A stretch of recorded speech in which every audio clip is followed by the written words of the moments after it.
What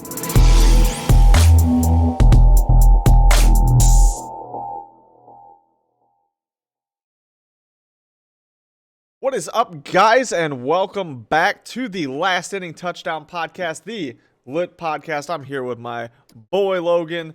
We're ready to talk some MLB, NFL, and Overwatch League. You can find us on YouTube, Spotify, Google Podcasts, other podcasting sites, whatever. Follow us on Twitter at Last Inning TD. What is up, Logan? How's it going? It's going good, man. It's going good. We've back-to-back Fridays for us. Yeah, it's been one of those things that we were going to do Wednesday, but nothing had really happened, so we were kind of waiting to see what was going to happen in the sports world so we could give you guys something interesting to listen to. And they still didn't really do anything, so we're here to give you the little bit of the update because we didn't want you to miss us this week. Well, so every week that there's been a delay, it's been my fault. This time, Jason said, "Let's wait a couple more days to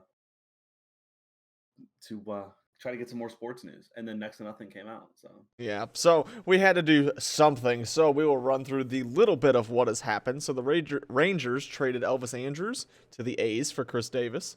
Cardinals signed Yadier Molina. Giants signed Jake McGee. The Marlins signed Adam Duvall. The Red Sox trade Andrew Benintendi to the Royals.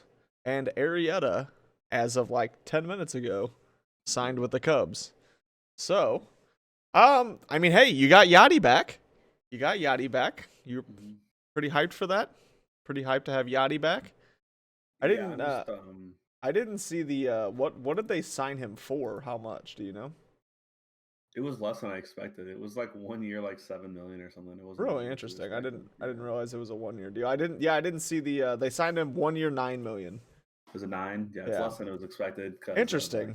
Yachty's ego, I was expecting it to be more, and I love Yachty, so I'm okay with him having an ego because. Well, and I've been the face of the one of the two faces of the Cardinals for the last 18 years. I'm happy to see that the contract was 1 year, $9 million though, because there was a lot of reports that he was gonna like try and break the bank with this contract. Like he was gonna go like 2-3 years with like stupid amounts of annual salary and like. Yeah, he wanted I can guarantee he walked into this winter wanting a minimum of 2 years, like 15 apiece. Yeah, I mean that's what all the reports were saying was that he was gonna be kind of outrageous with that. So he wanted 2 years. That was a fact. He wanted 2 years because he thinks he's going to play 2 years, and which is funny because he said that 2 years ago. Well, hey, I mean, if your body's holding up and you still feel like you're playing well, why not? Yeah, he's producing. He's fine. So as a Cardinal fan, as a Cardinal Cardinal lover, fanatic, do I like the signing of Yadier Molina? Absolutely. Do I think it's best for the franchise? No. But do I think that it's good to have a player that, is going to be part of a franchise for, hopefully his entire career? Like, it's a very special thing to see a guy start and have a very successful Hall of Fame career with one club and do the entire thing with one club. And like I said, it's just a very special thing to see. And so I would really like that to happen, even if it is at the downside of kind of losing Knitzer, because I really like Knitzer. I think he's a very good defensive catcher. I think he's got good speeds, got gap power, not really home run power, but he's really I think he's really ready. I think he's ready to be the everyday catcher, but I think it's also just such a unique situation that you can have one guy play 18 years with a single ball club, or 16 years, whatever it is. Yeah, I think this is going to year 17. Like 17 years with one ball club is just so spectacular that, especially that he's going to be a Hall of Famer, all that stuff. So it's just special, and you'd love to see it. I don't think it's best. Like I said, I don't think it's best for the club. I think Knitzer's ready. I think Knitzer will be, when given more at bats, would do more offensively. You can see when the ball comes off his bat, in his limited time when Yachty's been hurt, that he does hit the ball well, does hit the ball hard.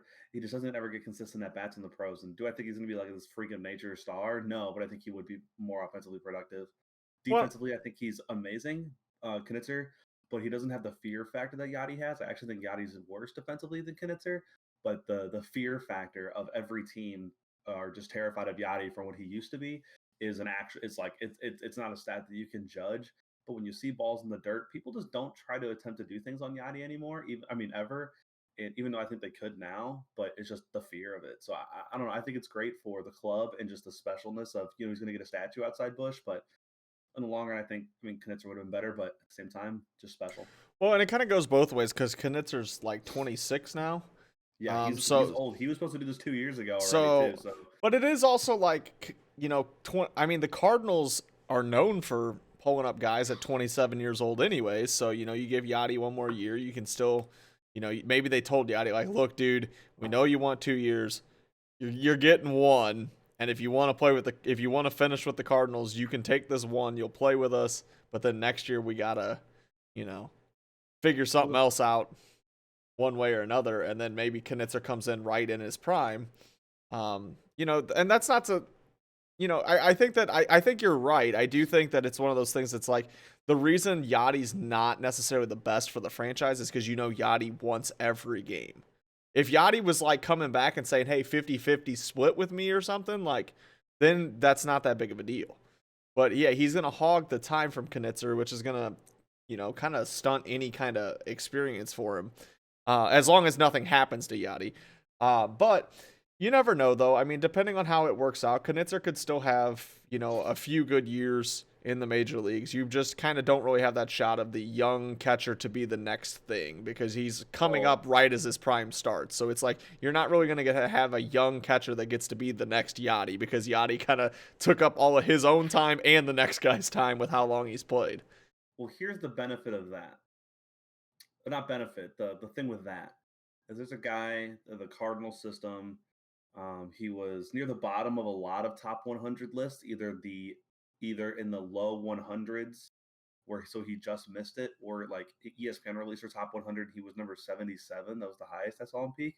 His name is Ivan Herrera. He's the youngest catcher in the top 20 catchers of prospects, and he was rated number 9 by multiple websites. That was the kind of the lowest I saw him was 10. The highest I saw him was 6. So they already have a 20-year-old who they love as well. And the rest of MLB loves him too because he's the youngest guy on the list and he's peaked at 6 on some websites. So they have Knitzer, who is ready right now.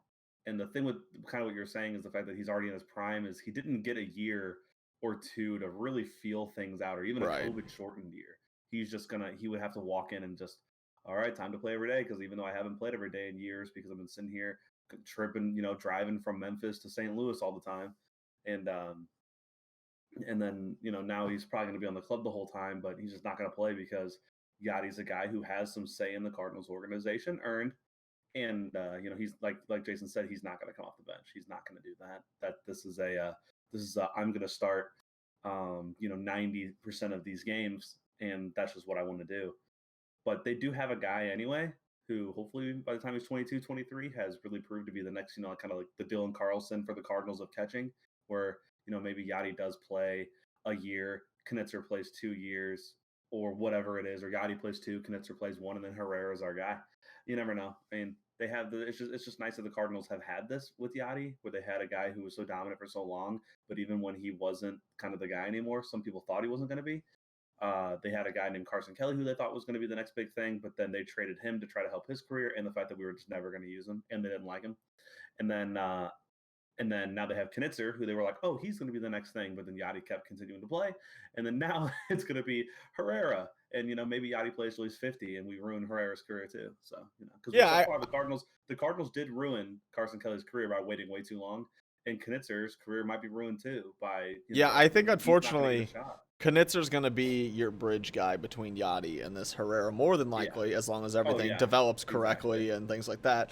Which is unfortunate for him because he's never got his shot to really be an everyday guy. And he's when you look at him, he is just as athletic as a catcher as any catcher I've ever seen. He moves like when I say like he runs like he's like a third baseman or like a right fielder. Like he doesn't move like a catcher. Yeah. I think it'll be interesting to see how that plays out. And I think that obviously with anything in sports, health is an issue. it always can And play a Yadi's had factor. injuries. Right. So. I mean, that's the thing is like, like in the 60-game season, Yachty dominated the catching. But the year before, 2019, Matt Wieters played in 67 games. So it's like, Yachty broke his right. So, I mean, it's left very, hand. very possible that there could be some games available. Oh, was that the year he got hit in the nuts really hard and he missed like 40 games? He took like 103-mile-an-hour fastball from Jordan Hicks to the nuts. Shouldn't have been And staying he there. missed a good chunk of games. So yeah, Yachty gets hurt. So yeah, I mean, nice. That's why they have, they've always had these cheap veteran, defensive catchers. Like Tony Cruz was one who's a really good defensive veteran catcher, but was good offensively. Matt Wieters was another. And now instead of doing that, they're just going to use their top, catching guy in the minors as their backup. So Yachty isn't the guy who's been all about health the whole time. His body's clearly, not because he gets tired, but it breaks down. He breaks at some point. He breaks a hand and he misses 30 games.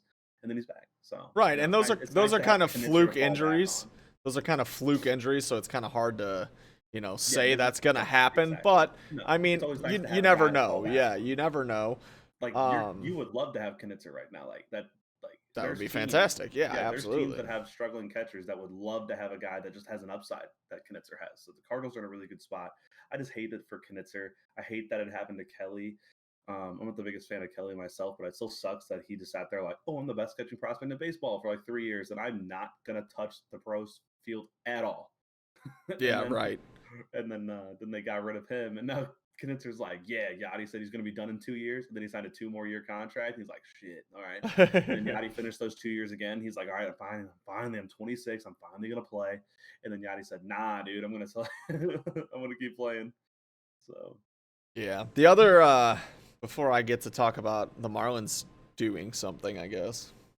The other one that stands out to me is, I mean, the Benintendi thing was a pretty, like, I guess, big-ish story for what's happened this week. I personally that don't. was big. Benintendi's a good offensive player, I believe. I could be crazy there. I know he's a very below average left fielder, but he made a big time play to win them a World Series, or on their way to winning a World Series defensively. Yeah, I don't. Benintendi's a pretty good ball player. It would have been a bigger deal if he didn't get traded to a team that literally nobody gives a crap about. Yeah, and I've noticed that the Royals have quietly done some small little moves, so it is interesting this offseason. And I mean, Benintendi, he could be decent. I mean, he is. He's just kind of like honestly, he's like a average player. Like everything he does is pretty average. Like he bats 270-ish. He hits like 15, 20 home runs. Like he's just kind of like a good ball player. Like, he's not great. He's a good guy. He's a good player, and I know there's a lot of people that were sad to see him go. He's starting his prime, at 26. So, he the best could still come. Obviously, he came off a not so hot last year. He didn't play very much. He didn't play. Right, he didn't play very often, but so you don't really know exactly what you're gonna get there. The other, yeah, go ahead. The thing with Benintendi is the reason why it's a bigger deal than I think you might be getting a little credit for is, even though the reason why it's so little is because it's the Royals. But you realize this is the 20. You say he's going to his prime. He's 26 or 27. This is used to be #1 overall prospect. I mean, this Andrew Benintendi is not a guy that was, he was like a mid-level prospect. No, this is a guy who peaked at #1 on Baseball America, ESPN, and #3 on Baseball Prospectus. And Prospectus, I don't know how to pronounce that. But anyways, like, this is a big-time guy who's turning 26. He's been a good baseball player. But like I said, he's about to turn 26, 27, 28. The Royals could all of a sudden find a pretty good baseball player on their hands. Yeah, absolutely. I mean, 2018, 2019, 366 and 345 on bases. That's really not nothing to mess with when you're 23 and 24. So this is actually the thing that sucks about it is he's went to a bad team in a division that has 2 clear front runners in Minnesota and Chicago. But, it's a guy that all of a sudden, it would not surprise me to see this man in all-star games. As the representative for the Kansas City Royals. It would not surprise me at all. I think that, the change of scenery could be nice for him, too, just because, there's a lot of pressure in Boston for him to perform. He was a first-round pick for Boston. He always had the pressure to perform, and he did fine. Like, he was a fine player, as we've kind of stated here. But now it's kind of like you're going to Kansas City where it's much more laid back and you kind of just get to do your own thing and you could be super good and, Get to play in empty stadiums. yeah, but I'm just like, you get to kind of do your own thing there. Like it won't be as much pressure to perform. Like if you're in a slump, when it you won't go be on the road, you have less fans are going to be like that's just fact. Like when certain teams travel, yeah, I mean less, it'll be interesting to see how that works out for him. The other trade that happened, the Elvis Andrews for Khris Davis, those are kind of like bigger names from like 5 years ago. I'm so sad about this trade, dude. Like it's the face of like I know like he's not like the face of Oakland, but like Elvis is kind of like the face of Texas though. Like Really, since what I'm since seeing here, Beltray left. I mean, what I'm seeing is these with are these guys two that are though. long-standing guys. Yeah, they're both like 32 and 33 years old. They're I think this is just a we're gonna flip some veteran players here. Yeah, That I don't really know what the move they're was. both kind of struggling, and both teams probably just said, "Hey, look, neither one of us are, you know, Well, great at Oakland the replaced Semyon. right, That's right." what they did. It's not like either team is This was great, but this. Oh, I'm playing a video somehow, and I just blew my eardrums out. I'm sorry. I don't know if you saw well, my face so I there. mean, I don't think that this trade is all that big, but it is interesting because those are names that are like pretty, 2-3 years ago, if you heard this trade, you'd be like, "Holy cow, those are huge names." Yeah, Khris But Davis hit like 42 home runs, and Elvis right, Andrus is the stud. But yeah, so basically, the it's way kind of this like just like coming some into everybody is struggling veterans that are getting a change of scenery here. well, I don't even know how bad Elvis Andrus. I don't know about his struggling, but I just do know they just use him to replace Semyon because Semyon's a big loss out there for them, and they don't really need Khris Davis anymore. Like they have guys that can play the outfield, and I'm sure they can find a DH to hit 247. Right, right. Um, which if you guys don't know, that's a Khris Davis at 247 4 years in a row, which is like an absolutely mind-boggling thing when you talk about baseball. Did the exact same average, not just 2 years in a row, but 4 times in a row. It is just an absolute crazy thing, dude. Crush Davis. Yeah. So, all right. I guess it's my turn. The Marlins have finally done something this offseason with the huge signing of Adam Duvall. And that couldn't have been any more sarcastic because it's not that huge of a deal. One whole year. How many million? It wasn't. 5. I would say it wasn't much. But I mean, I don't know, man. This is such a Marlins play these last couple years. This is what they've been doing. They go and they get these guys that are just kind of, I'm a major league player, and they put them on the roster. To me, what they've done is they've replaced Matt Joyce with Adam Duvall. You've replaced your guy that's gonna come in and play every now and then in the outfield. I don't know. To me, I'm not playing Adam Duvall every day. I'm not playing Adam Duvall super often, honestly. Adam Duvall hasn't been good since 2017. He had a yak in the postseason against the Cardinals that almost sent the Cardinals home. I can tell you that. So I mean, I don't know. I'm not super. I mean, he had a decent season last year with 16 home runs, but I don't expect that to happen again. I mean, I think that's a product of the team he was on and the park he was in. The whole team was yakking baseball. He probably hit like 15 in that game when they scored 30 against the Marlins or something. So, he only hit one home run outside of that game probably. No, but I don't know. I'm not. They get a bullpen guy though. They did get a bullpen from the guy. Dodgers. They did. That happened today too. That trade. It wasn't. Yeah. It's not technically official yet, so I don't have all the details to it. Official. It's not on MLB's website for being official yet. So that's which is where I pull a lot of that information is when stuff is official. They Los put Angeles it on there. Times and regardless, but it looks like they're getting a nice lefty. Yeah, a good year. So and I kind of said all along in this podcast that bolstering that bullpen is what they really need to focus on. And Adam Duvall, not somebody I'm super excited about. A lot of money. But Adam Duvall's got a shot at at least adding a little bit of pop off the bench or a little bit of pop to play here and there. I'm not super excited for it, but that's okay. It's something. And they did get that lefty who's kind of gross. He's making $10 million. I'm sure the Marlins are not paying for much. 9.75 million, dude. What the heck? It's like half the Marlins friggin' payroll, dude. Yeah, I thought I saw a post somewhere that said that he increased something about he increased the Marlins payroll by like $400K or something over last year. I think, or something like that. I don't know Flora. exactly what it said. I didn't really read it that close because I didn't really care. But yeah, I mean, another bullpen guy, I'm all for it. Save those innings for the young pitchers Oh because my you're gonna God, they need have it them. wrong. It's 975,000. I was gonna say I didn't hear that it was that expensive, but Look, in January, Floro avoided salary arbitration with the Dodgers, agreeing to a 1-year, $975,000 deal. But somebody when added you too many when you zeros. type in his name and it brings up like pictures and stuff, Yeah. it says $9.75 million. So someone 2021. someone Added an extra hit zero. someone hit an extra zero there. That's I'm all like, right how the though. hell did this bullpen guy who no one's really heard of make 10 Right. like if if the bullpen guy's making $10 million, the whole world knows exactly who that guy is, and that's the Yep. last guy you're seeing. Like when Andrew Miller signed with the Cardinals, everyone, even though he wasn't as good as he used to be, everyone knew that was Andrew. Yeah. Like Yeah, I was like, absolutely.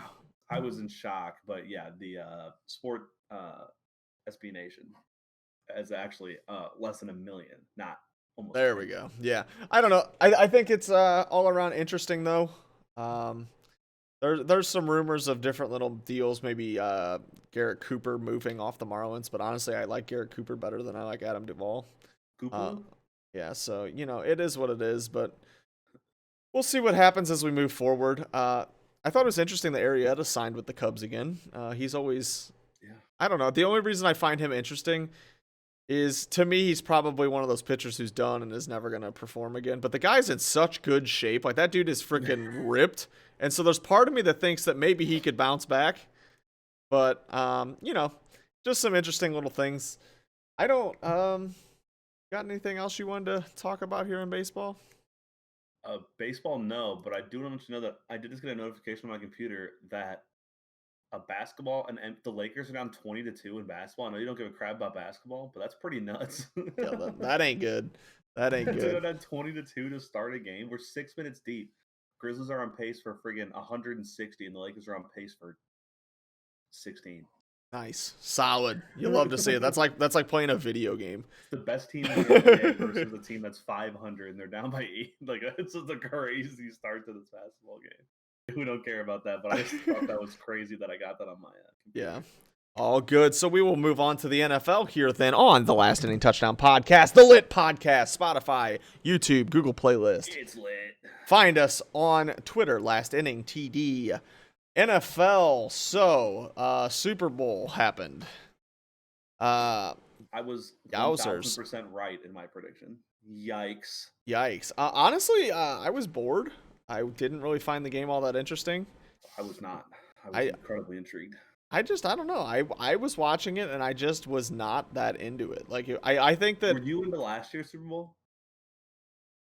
I don't even think Niners Chiefs? I'm gonna be honest with you. I don't even think I watched last year's Super Bowl. Dude, it was like it was a snooze fest in my opinion. But Well, this year, I was the reason why I was so intrigued. I was in such shock at what was happening that I was like, I didn't really think I was gonna be that intrigued to watch Super Bowl. And I know it's crazy coming from a sports podcast. I really like Super Bowl, but Right. I can't, as someone as we are both from St. Louis, Kansas City fans are like the hardest to deal with when it comes to their success in anything. And especially, I can't handle it when it comes to, I can handle it more in football. I can't handle it in baseball because football, they've been good for a while, but their fans are really annoying. So I tend to see myself rooting against them a lot of time. But at this time, I was like rooting for the villain in Tom Brady, because who also beat the Rams in the Super Bowl, or the team's fans, so I just don't like that much. But I was in such shock at the absolute domination of the Buccaneers defense and offense. That I didn't know what to do. Like, the Bucs scored at will. People are like, well, they only scored like 30 points. It's like for some things, I mean, 30 points Super Bowls is nuts. Well, yeah, because first of all, you're saying that these are the top two They teams. wanted to, and they scored when they wanted to. You have to realize when they took that big lead, all of a sudden you do realize they burned like 6 minutes on one drive, gained 50 yards, and punted because they ran the ball in every single play. Yeah. I mean, they scored when they wanted to, and when they stopped wanting to was when all of a sudden they were like, man, we got like a 3.5, like we got like a 4-score lead here or 3-score lead here, and all of a sudden this Chiefs team is running out of time. I'm not going to be the team to call a slant play that a safety comes up and pick sixes that bitch. I'm not like you're not going to do something like that. That's why I feel like, well, Brady was off in the fourth. No, he was throwing footballs in only spots his players could have caught it. Like, even though like, oh, it wasn't the best catch. Like, they scored at will. Their defense, it was the most, like I said going into the Super Bowl, that the Chiefs game against the Bucs was the most impressive win all season. From any game I watched, it was two amazing teams, and the Chiefs just nuked them for 3 quarters. It was 3 quarters of just an absolute slaughter after the Bucs went up like 9-0, or Bills went up 9-0. And then that was outperformed 2 weeks later. That Buccaneers, it was a flawless execution game plan. I mean, it was Patrick Mahomes didn't score a touchdown. He got Patrick Mahomes, honestly, despite the fact that he had no stats, like he played out of his mind to even give them a shot. I'm not blaming Patrick Mahomes at all. Like they had 29 pressures, 27 of them came without a blitz. Like, I mean, that's just not. I mean, you have no chance, right? Patrick Mahomes had no chance. He had what would have been the greatest play that never mattered in NFL history. That the running back out of LSU, who just has stone hands, didn't even get the stone hands on the ball, hit him right in the face mask on 4th down. Would have been the greatest play that never mattered, but it was, no one is really, I don't think anyone in the world is really blaming Patrick Mahomes that I see, even on Twitter or anywhere. Yeah. I think everyone's really going to the Chiefs. I mean, they had a couple brutal drops early. Kelsey had a brutal drop to turn into a 50-yard punt, but there was a penalty, and then the punter shanked it for 19 yards. I mean, it was they just bit themselves in the ass over and over and over again, and they just really struggled. And then people were complaining about the flags in the first half. that was the hardest part. Every flag but one of them was correct. They were the correct calls. I don't give a crap about the game. Oh, it was nitpicky. Mike Evans got tripped. There's replays on Twitter everywhere that Mike Evans got tripped on accident. Was it an accident? Yeah, but it still changed the play. Both guys on the end of that field goal lined up well into the neutral zone, well offsides. I mean, they're just stupid mistakes. And do I think that is bullshit they're calling him in the Super Bowl? Absolutely not. Because if you're just don't be an idiot. Well, because then when you don't call it and then the Buccaneers lose, then it's gonna be like last year with the Saints Rams. Then that's the reason they lost, and it's gonna be everywhere. He blocked a field goal, but he was lined off like a full yard offside. He's like the kid that you played in Madden that made his guy like run next to the kicker, so as soon as you hiked it, he'd just tackle your kicker. And then you didn't have to call the flag. Like there was one horrible flag that did change a small part of it. It changed a 4-point swing. The Buccaneers going into halftime threw a pass into the end zone. They called it a pass interference on Tyrann Mathieu, which was the correct call. The issue was the ball was not catchable. So in that case, the flag gets picked up. Brady threw the ball almost into the stands. He threw the ball like 20 yards over his receiver. I mean, it was nowhere close. And they kept the flag. They got the ball to 1 and threw a touchdown the next play. I mean, would the Bucs have scored a touchdown? I mean, maybe, but I mean that. Well, really, here's the thing, though. It would have been, instead of going +3 on that possession from a field goal, it went +7 on a touchdown, and every point matters. I mean, so anyone who's complaining about the penalties either just doesn't understand football. They're all just stupid. I mean, they just kept biting them. They just kept kicking themselves in the ass. I mean, it wasn't the Bucs' problem, and it wasn't the refs' problem that the Chiefs were just for some reason acting like they've never played football before. Well, and on that pass interference in the end zone, the thing is, though, like, I get that Brady didn't throw that pass where it was catchable, but at the same time, like, the defender can't put himself in the situation where the ref has to decide, is that ball catchable? Yep. Like, you put yourself in a situation where the ref has to say, is that catchable or not? And you don't really, I mean, you do know, but in live action on the field, you don't necessarily know, because the play never even got to develop because you interfered with him so badly that they're like, I have no idea if that would have been catchable because he wasn't anywhere near it because of you. Kind of what happened on the Mike Evans ball. Like, the ball looked like it was overthrown, but because he was accidentally tripped on the heel, you never got a chance to even see it. He never even got a chance to dive or anything. Like, Mike Evans is 6'6". Like, that's exactly what the rules specialist said.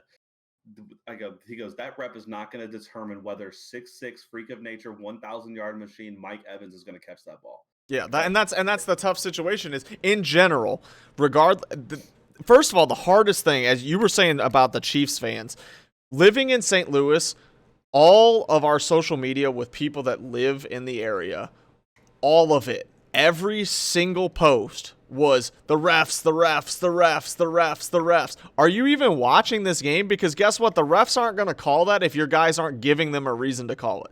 Even if you want to say that all of those flags were 50-50, you blame your defensive player for even putting themselves in that situation, because it is your job to make the play without a penalty. You're putting your entire team at risk by even coming close to that situation. And so you can't blame the refs for any of it. It's not like it was like blatantly bad. It's not like Mike Evans, stumbled a little bit but was 30 yards away from the ball. It's like the dude full on fell, and in live action, literally you're like, that dude just got tripped. And then I happened to look up at a different replay, and I was like, oh, did he even touch him? But then you had said that the slow motion from the other angle clearly showed it. Angle that showed that it touched it, like very obviously touched him. And my thing with that is, it's live. I thought it was a touchdown. Right. And then all of a sudden he hit the floor, and I literally was like, well, it's a flag. Because when he threw it live, I was literally sitting on my couch, and I was watching it with a girl who doesn't really watch football. And the second the ball was thrown, I screamed, touchdown. And then he goes down, and I go, oh my God. And then I was like, and then when that happened, I go, that was a smart flag, because the defender would rather take a 40-yard penalty than a 60-yard touchdown. And that's a smart flag. But then everyone on the internet said, that wasn't a flag. He tripped over his own feet. That's just a false statement. But that's the thing is, even if he did stumble on his own feet, it was after being interfered with twice. I mean, the guy stumbled and then pushed him and then tripped him up. I get that it was an accident, but he shoved Evans when he fell and then tripped him when he fell. So it's like it was anyone exactly just like I was saying. We hear a lot of, and just like Jason, when the Cardinals fans bitch about stuff, and I bitch about stuff in our group chats, but it was really brutal to listen to, and I hated when they went to the halftime and they go, the refs got to let these guys play. I'm sorry, I heard that too. And then are we just not going to call flags? I mean, literally on the first possession of the Bucks. Of the first possession of the game, Tony Romo said something along the lines. I'm not going to say I don't know the exact quote, but it was, the Chiefs get away with more holds than anyone in football. And then immediately they threw a flag for a defensive hold. And he goes, what's going to happen here is he's going to break his cut, and the defender's going to wrap his waist with his hand, slowing him down slightly. And that's a penalty every single time. And it throws off timings. And guess what? You don't think Bruce Arians and them alerted the refs to this because people think teams alert refs going into games. Both sides do. Of these are their tendencies that are against the rules, and we want to break that because it's also part of their game plan. The Chiefs do that on purpose because they get away with it. And Tony Romo called it out. They get away with more defensive holds than anyone in football. And Tony Romo's the guy to listen to when it comes to defensive holds. Who's a quarterback. I mean, and that's not to mention the fact that anyone that's played a sport knows that if someone is doing something in the game, you're telling the ref. Even in baseball, I remember growing up, we'd be like, hey, they're balking every time.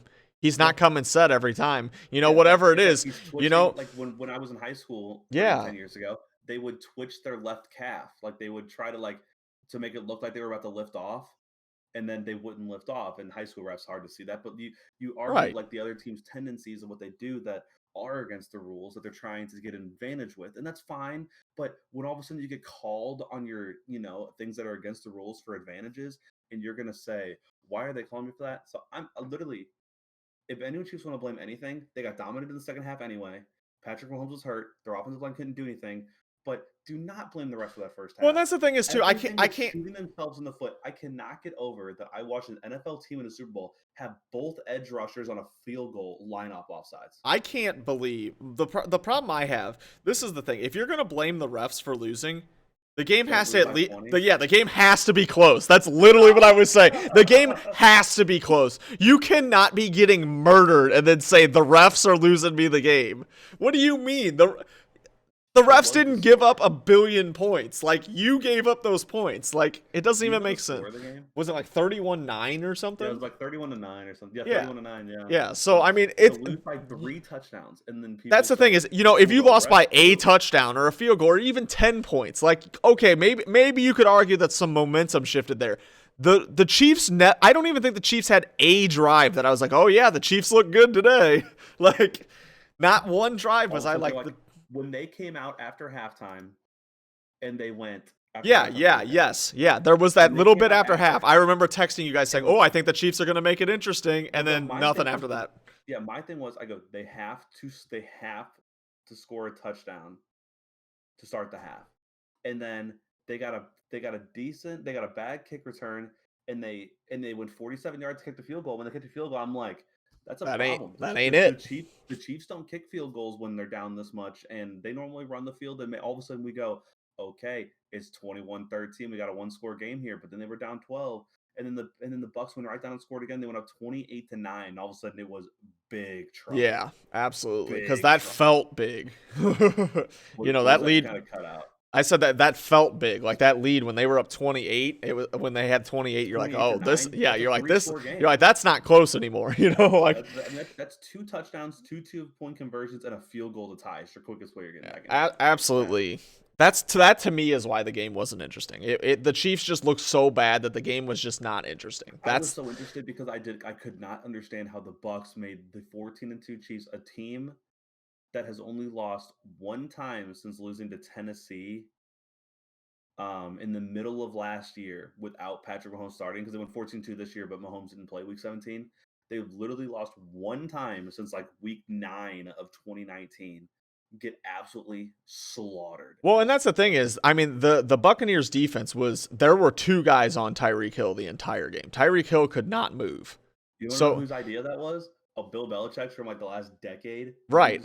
His goal is that's exactly what I was getting ready to say. Was I feel like Tom Brady definitely told the Buccaneers, look, we're going to do Belichick here. We're going to take out the one weapon. Let him hit Kelsey all day long, because Kelsey's big and he's a threat, but he's not going to single-handedly beat you. Hill changes the level of the field. He changes the spacing. So if you can just take Hill out of it, all of a sudden everyone else's job becomes more jam-packed, because Hill creates this massive space problem by all of a sudden the field is 60 yards instead of 35 yards. Right. So much faster than everybody else. And they just took him out of the game and just said, okay, here we go. And that's what the Patriots did when they beat the Chiefs. Scotty Miller says he's faster than Tyreek Hill. That's hilarious. Scotty Miller also. I tried to get him in my Madden franchise. He broke his phone. He broke one of his boys' phones. I think it was Chris Godwin, maybe Mike Evans. He dropped his phone into the lake or the river, whatever they were celebrating in. And yeah, I do. My one thing I want to talk about the Super Bowl is I think Brady did exactly what he needed to do. I think, like I said, they scored at will. And is that not what we said Brady does? Is he's always going to do exactly what he had to do. And guess what? He could have thrown for another 100 yards and a touchdown in the last quarter and a half when he basically just handed the ball off the rest of the time because they were up so much. But my thing is in my opinion, I know they gave it to him because he's 43 and he won a 7th Super Bowl. Devin White was the biggest game changer in that game because the offense played perfectly and the defense played perfectly. But that defense, they picked off Mahomes 3 times, and Devin White, 14 tackles, two pass defends, and a pick that sealed it. He's the guy who got the pick with like 6 minutes left when they were up 3 scores. And it was like, all right, it's over. Like, it's official. They don't have time left. Because, like, oh, if they score right now on this pass, we can do this. And then Devin White picked it off. And then it's like, okay, there's just no time left. It's over. Like, it's officially over. And that's nuts. 14 tackles, 2 pass defense, and a pick as a linebacker. I mean, he was all over Travis Kelce. He had it was just great to see. Sucks he didn't get it. I thought he should. My last little tidbit for the Super Bowl, in general, it's kind of to football sports fans all around. At some point, I don't understand the idea of let's hate the most successful people. Like, people need to realize that, like, just appreciate the fact that you're probably watching something that will never happen again. Like, you are watching a guy that has won 10 or been in 10 Super Bowls in his career. Like, you will never see that again, probably. Like, you need to just single quarterback starting 10. You need to, as a sports fan, just appreciate the fact that, like, you literally got to watch sports history.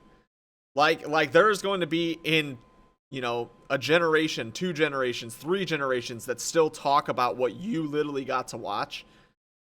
So stop hating just to be doing it. Like, you literally just got to watch sports greatness. If he retires, you watch sports greatness for the last 20 years and just appreciate that.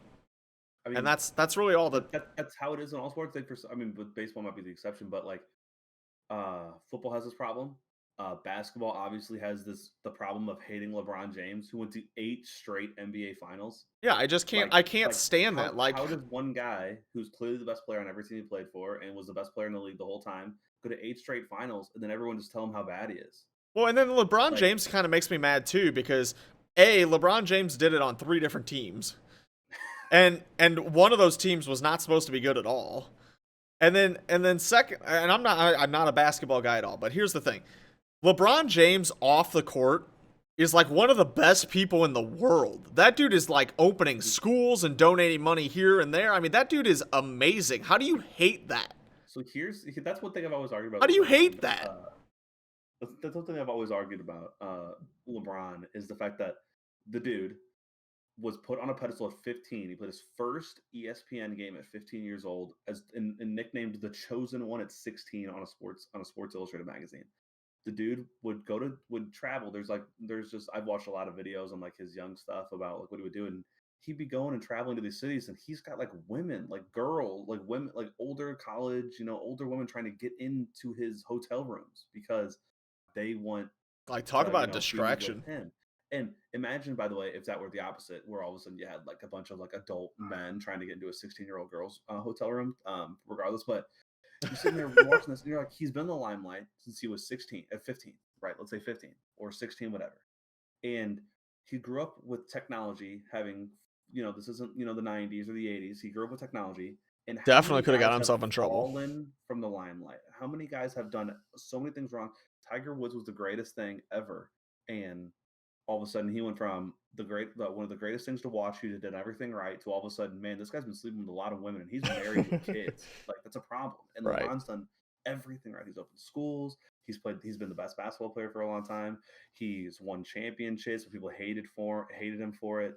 He's lost championships. People hate him for it. He's taken the worst teams. He's taken teams that then won 10 games the next year to NBA Finals the previous year, and then they said he was bad for it. He opened him and investors spent like $200 million and opened up a school district in his hometown of Akron that struggles to try to help the good. I mean, just like what you're saying is like, you hate this greatness, and you have guys Brady has some question marks with like these scandals, but then you have like a guy like LeBron who's really done nothing wrong, and everyone just hates to hate instead of enjoying the greatness as it's coming, which is kind of the point you were making. Just watch, just enjoy, just appreciate Mike Trout, it. just enjoy Albert Pujols 10 years ago. Just enjoy LeBron James. Just enjoy Tom Brady. Like, no quarterbacks ever started more than like 4 Super Bowls, right? And this man started 10.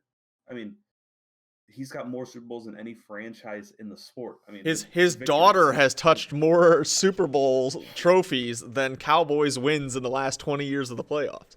Like, the dude his daughter's 8. It's just crazy, dude. What they did, like, why people hate all these guys all the time is just kind of baffling. Just like, can you not enjoy? Like, I'm not the biggest Tom Brady fan, but I can respect what I'm watching, and just like, this man is 43 years old. I mean, people didn't do this. He's changing how people take care of their bodies. I mean, Rodgers and Breeze are following suit. Breeze, I mean, not really following suit, kind of in the same boat, but I mean, athletes are lasting longer. Things are like, this is impressive what these guys are doing. Guys like it's like LeBron James, like Aaron Rodgers won an MVP at 37. LeBron James is battling for an MVP at 36 and 37. Tom Brady's won 3 Super Bowls in the last 4 Super Bowls in the last 7 years, and he's from 36 to 43. I mean, the dude, they're freaks. I mean, they're just the sports world is changing, and people don't realize that. We got to realize that Tom Brady's been playing since 2000. That's insane. Patrick Mahomes was in kindergarten. Like, people's bodies are crazy. The science behind it. I remember watching the videos like, "What's your cheat day, Tom Brady?" And he goes, "What's a cheat day?" And he's at this point when he said that, he was like 37 years old. I mean, right. This is a lifestyle, obviously, to these guys, and it's just impressive to see the just utter domination of the sport that they do, and also watching how they do it, and it's just an impressive feat overall. Absolutely. So the other part that I was thinking about too, when you were this is kind of on a different note. So I know that we were just talking about basketball, and basketball is like really known for like players having a lot of say in the front office. Well, good old boy Russell Wilson got himself in a little bit of trouble by making statements that he wants to be involved in the Seahawks decisions moving forward. And the Seahawks have come out and said that they don't appreciate him saying that, basically. So it is interesting because I know Aaron Rodgers was kind of the same way. It's interesting that you're starting to see more of these types of players branch out of the NBA. you're starting to get these players that want to make more decisions around their franchises. Um, I don't know. I think that I understand it in basketball because it's such a smaller sport. Like, there's so You few got 5 players, guys on the court. right? So like you're like who you want to play with is kind of a much bigger deal. But it's like, man, in football that's kind of tough to say because it's like there's a lot of players that Russell Wilson, his opinion on doesn't really matter. Like your entire defensive side of the football, none of those guys care what Russell Wilson says. Like, what more could Russell Wilson ask for besides a decent offensive line, DK Metcalf, Tyler Lockett, and Chris Carson? yeah, I don't know, man. I mean, don't it's understand the that's a complaining, pure but number one / number 2 in Tyler Lockett, and a pure number 1 back. I mean, he's got plus him in a decent offensive line. I mean, what do you want? Tom Brady to respect? Like, no, people went to Tom Brady. yeah, I don't know, man. They went to Tom Brady.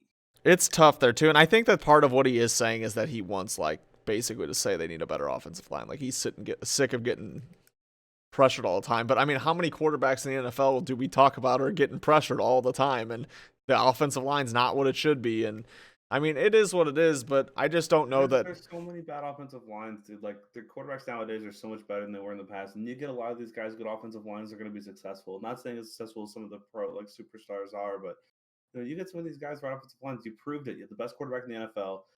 His offensive line got a little hurt, and all of a sudden he was rendered useless. Yeah, I don't know. I just look at like when I'm looking at large team sports. Maybe I'm still old school, but I just don't personally think it is any one player's job to worry about what the franchise is doing. If you're unhappy with the front office, then ask to leave. Deshaun Watson. If you're unhappy with what they're doing, ask to leave. I don't think you should be saying I should be a part of these conversations. Now, it's one thing if the franchise or the front office wants to come to you and say, "Hey, we're looking to add these pieces. Are there guys that you think would work well with you?" That's one thing. Like, but I don't know if it's really your place as the quarterback to go in and say, "Man, we need to change how we're doing this, and you need to let me help you decide that stuff." Like, make these decisions, or it's a problem. And like the thing about it is like I can guarantee like GMs and coaches and owners care that their franchise future quarterbacks care, and they want to try to be in on those decisions. But if you just come in saying, "I need $50 million worth of players in these 3 players, and they can only be offense," and blah blah blah. It's like, especially on a team that's defense is their biggest problem. And you're sitting there, you're sitting here watching this, and you're like, man, this is kind of like, it's just weird because the NFL. It's funny. NBA, the players really do have a lot of power, and in football, they're trying to show they have power, and the owners go, "Okay, have fun playing somewhere else." Well, yeah, and I mean, unfortunately, a lot of times too, if that power you want becomes too much of a distraction, the NFL will just say, "I guess you're done," and nobody will sign you. I mean, that's the thing is the NFL in general has such a short lifespan for a lot of these players, anyways. That if you're going to be a distraction, they say, "Okay, well, we don't want you."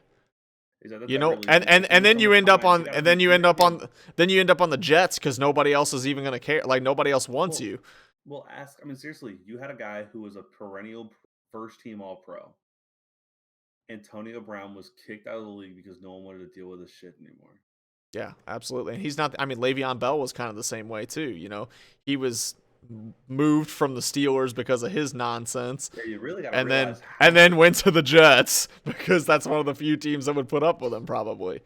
And then they didn't, and then they cut him. You really got to realize, and this might be a weird take. Mike Tomlin's on the hot seat a little bit, which is weird because they were just really good, but then they kind of fell off at the end. I don't think Mike Tomlin should really be on the hot seat. But if I'm a team and I would love to see Mike Tomlin. If I'm a team looking for a coach, I'd love to see Mike Tomlin get fired because I would love to take him. But that man really needs to get some credit for having Antonio Brown and Le'Veon Bell on the same team. And Juju it was a problem. But Juju was young for the last. Like he was only there for. Well, you know what I'm saying though. But I mean, really, really young. You're starting now. Now that Juju's like a free agent. You're starting, his last year with the Steelers, possibly. You're starting to hear from him a lot more too, and you're starting to see he has a personality too. It's just like the thing with those guys is you didn't know they had personality. right. You didn't even know they were a problem at all. Like Juju had a personality, but his was more just being internet famous. I believe he signed with FaZe and all this stuff, and he reps some stuff, and that's fine. FaZe, for people that don't know, is like a big esports organization, but like, he does all this stuff, and that's fine. But I'm talking about just like, man, this guy was like these guys were problems on teams. Like, Yeah. all of a sudden Antonio Brown came out and yelled at Big Ben, and all of a sudden everyone said, all of a sudden people said, man, Big Ben's the good guy here. And then all of a sudden he gets traded and he's a problem. And then he gets traded again and he's a problem. Yep. And traded again, he's a problem. And you're like, man, Mike Tomlin really must have a good job. And it took Antonio Brown 2 full years of just garbageness to sign with Tom Brady and win Super Bowl.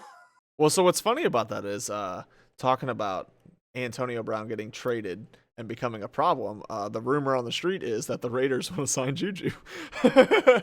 So I guess the Raiders just really like trying to pick up the Steelers' large personality wide receivers. I don't know. But I just thought that was an interesting little thing that I had heard as well. Also, big name, not as big of a player anymore, but a great guy. J.J. Watt is no longer with the Houston Texans. Yeah, and he'll get picked up because he's a great guy. And what do you mean get picked up? The dude's gonna be dominant. He's a guy that struggled with injuries a lot, but he's still really good. When he wasn't hurt, he was the literal best defensive player. And when he caught those passes for touchdowns, that was so sick. Like, that was unheard of. So I don't know. I hope JJ Watt finds a nice home and has a good rest of his career because he's such a good person. And the rumor on the street is that this has nothing to do with the Deshaun Watson situation. Well, that this doesn't. They're basically saying that Deshaun Watson to keep doing his thing. Yeah, keep doing your thing. When he was saying like I want all this out, he kind of had Watson's back a little bit. Yeah, and he's at the point of his career now where he's like, I should probably go win a title. Yeah.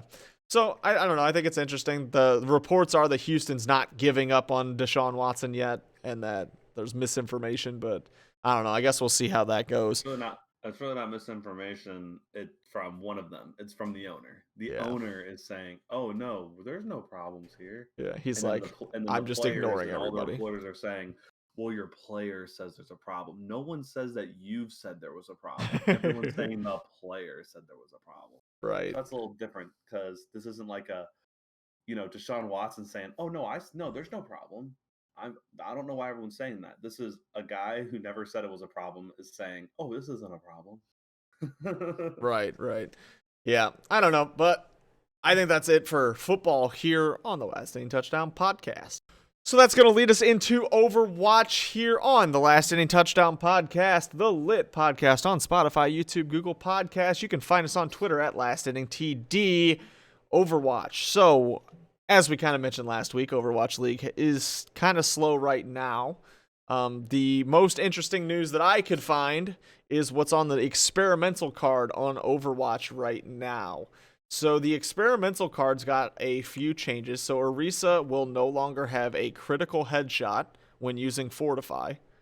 Reaper has a reduced spread on his shots, but his damage has been reduced a little bit, like 1 damage per shot or bullet or something. He lost 2 pellets.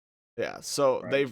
They've reduced the spread. So my assumption was that it's not less pellets, it's not as spread out. That was how I interpreted it. Some people think this is a buff, or not really anything. They're just like, it's I don't know. It's weird. So, and then you got Winston, who's got one of those health and armor redistributions that you don't. Oh, they just switched around some of his stats. I think he gained 50 armor and lost 50 health. They just redistributed a little bit, and then what does the armor do? Armor regens. So that's the point of.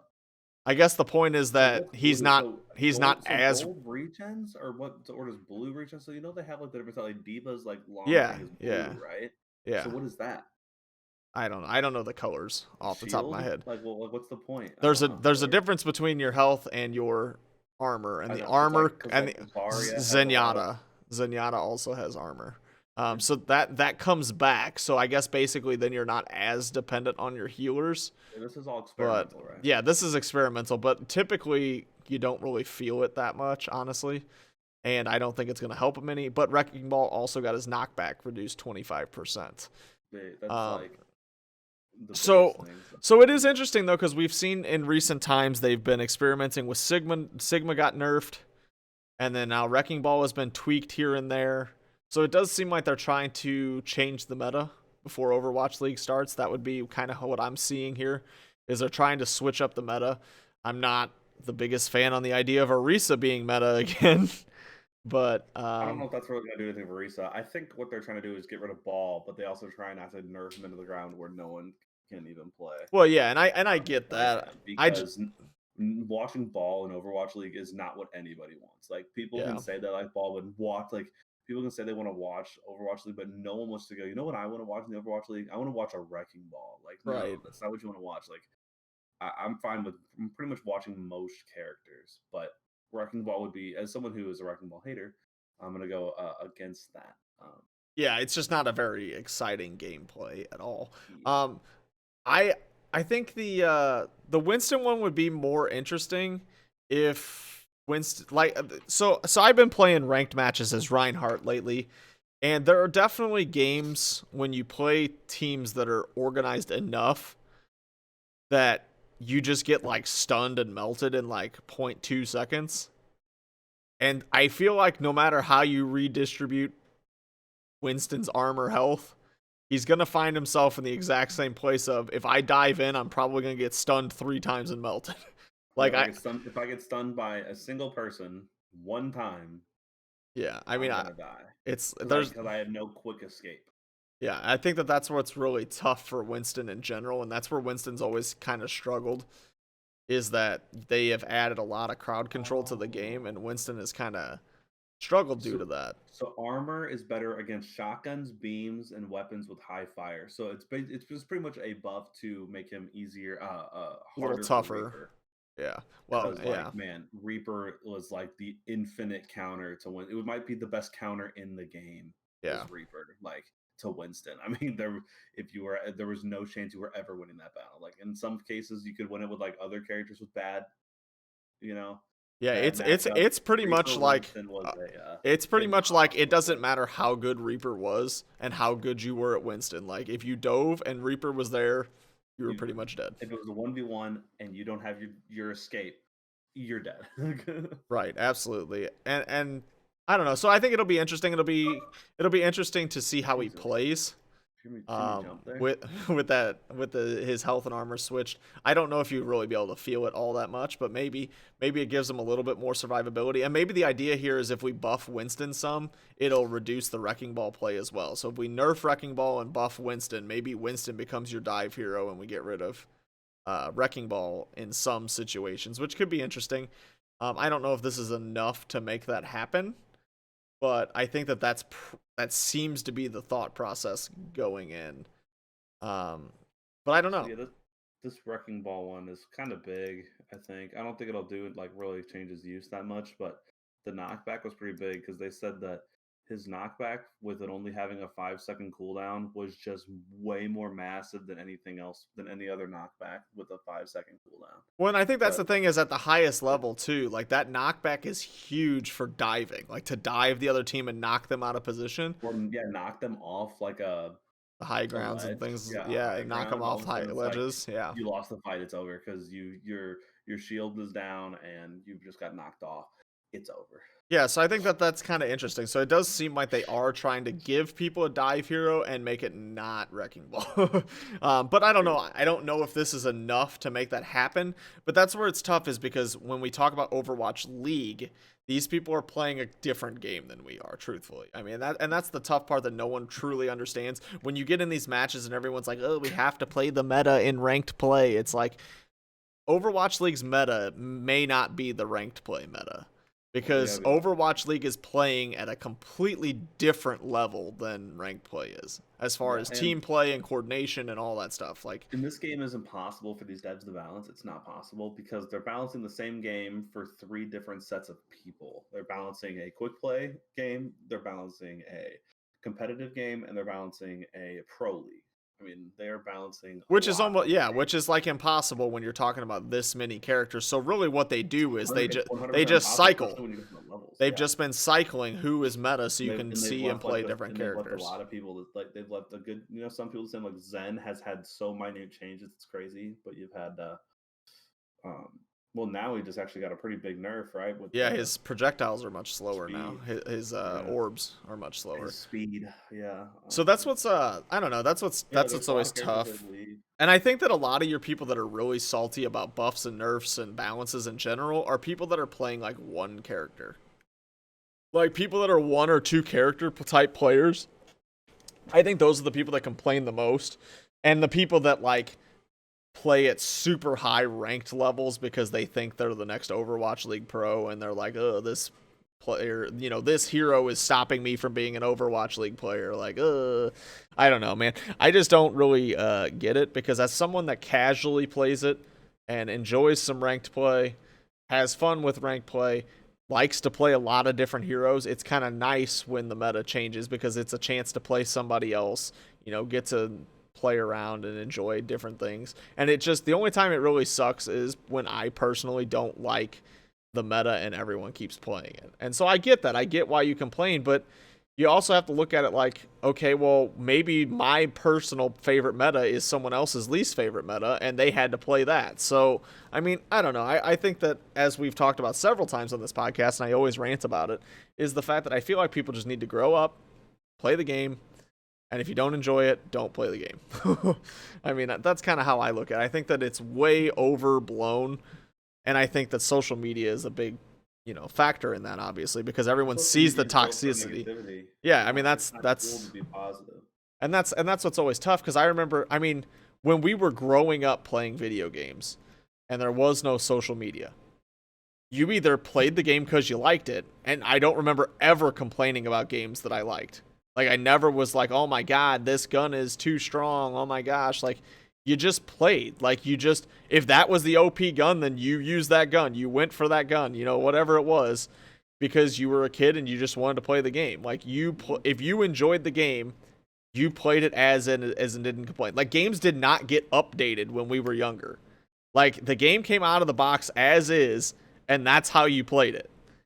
And that's how it always was. So it's just interesting how we've gotten to the point where everyone thinks that we need to cry about every little thing, and that they should change every complaint that everyone has. And it's just a very different mindset now. And back when we were kids, like, if you didn't like the game, you just didn't play it. You got on the game and you said, I'm not good at this game, I don't want to play it. Or this game's not fun to me, I don't want to play it. You didn't sit there and put in 1 billion hours on the game and say, nerf this, they need to nerf this, they need to nerf this. Like, if you like the game, play it. If you don't. I played 1,200 hours into a game I don't like. Right. I can't stand that in general. I can't stand the mindset of, why is there no content in this game? The game came out 2 weeks ago, and I have nonstop played it for 2 weeks, and I've beat the whole game, and there's nothing left to do. Yeah, there's nothing left to do because you have literally done nothing else but play that game. Like, you've put in, you've played for 7 days and you've got 6.5 days of gameplay. Like, most games are not meant to be played that much. Of course these games get old, they get stale, things get frustrating because you're playing them way too much. There is nothing in this world that, if you do it that much, is going to be as fun as when you started. Everyone always says, oh my god, Overwatch was so much better when it came out. Bring back classic Overwatch. No, it was fun because it was new. Mercy resing an entire team after winning a team fight. Right. It's just like... But people forget that was a thing. Yeah, everyone just remembers how much fun it was because it was new. You're talking about a game that's not even close to new and still is popular enough that you guys can be toxic and complain about it. I mean... You're lucky that the game hasn't died, and honestly, the only reason it has died is because of the amount of toxic people playing it. I don't know. I can't do it. Jason, maybe you're toxic. I am. I'm super toxic. You can watch my YouTube videos. I'm so toxic. And loud. Hey, that's fine. With no game sound. Rip. That's the worst. That's Overwatch's fault. They should they need to buff the game sound.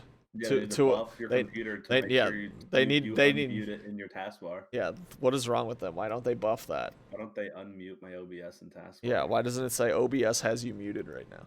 Yeah, I don't get it, but no, I don't know, man. I just the way of the world is to complain, and I just don't understand the idea of I don't like this game, but I'm gonna keep playing it and complain about it. So I don't know, and that's what's funny. And you and I had that conversation a little bit about the World War II rank system for Call of Duty. And you had said that it was similar to Overwatch's and this and that. But that's the thing is, I remember during World War II, everybody tweeting, "Oh my God, the World War II rank system sucks. Oh my God, blah blah blah blah blah blah blah." And whether it was good or not, everyone is now saying the World War II rank system was the best. And you know, and that's what you're talking about. Is Jason goes, didn't people like hate the World War II rank system? I go, the World War II rank system was elo based, just like Overwatch, where just like everything. You got elo for winning. I know, but it was like actually an obvious point system. Oh, plus 13 for this win, minus 11 for the loss, and you just had to win more than you lost to get, to go. And it showed if you were learning the game and learning your rotations and winning gunfights and all this stuff, and it showed. And not saying I even liked the game or even played it. I didn't really. I mean, I played World War II. I did not play ranked. That's how the elo system worked. And then now the Black Ops 2 League play, which everyone has been just dying for like a decade, came out again. Cold War. For the first time. And all of a sudden, people realized that playing that game, it just made no sense. I would literally sit there and play. I would place, let's say, I was a pretty good player at Black Ops 2, like back in the day. But for some reason, I would play silver, even though I went 5-0 in placements. And then I would win 3 games, and all of a sudden I would just jump to platinum, like rank 102, and then I'd lose like 3 games, and I'd lose 2 of the next 3, and I'd like lose, win, lose, and then all of a sudden I'm gold 82, and I'm like, what is happening? I don't know what's happening. Right. And then that's what's happening now, because all of a sudden there's streamers who are going like, one guy posted went 7-0 with a 2.83 KD, and he was the lowest rank in the game. Yeah, I mean, it's just silly. About but it's also like it's also funny because Call of Duty is a great example, because Call of Duty comes out with a new game every year at every single year. Well, that in general, but every single year the game comes out. 3 months after it comes out, everyone complains it's the worst Call of Duty that ever came out ever, and then the new Call of Duty comes out. 3 months later, they complain about that Call of Duty and then say the previous Call of Duty was great and we just didn't appreciate it. And it's the same cycle every year. No one said that about Modern Warfare, though. There is a group of people though that thinks Modern Warfare was great. So it's just funny though that those people are wrong. They are absolutely wrong. But it's just interesting though that it's like the previous game was always way better than we give credit for after the next game comes out. But the next game is I don't know. It's just ridiculous, man. But I don't know. There's, like we said, there's not a lot to talk about with Overwatch. So we are going to wrap that up as well. So that means we are going to wrap up the podcast here at the Last Inning Touchdown Podcast. We really do appreciate you guys listening. Make sure you hit that subscribe button. You follow the podcast on Spotify. Make sure you follow us on Twitter at Last Inning TD. Make sure you have notifications so you know when we post something. We do appreciate you guys' support. We will catch you guys next time. Bye.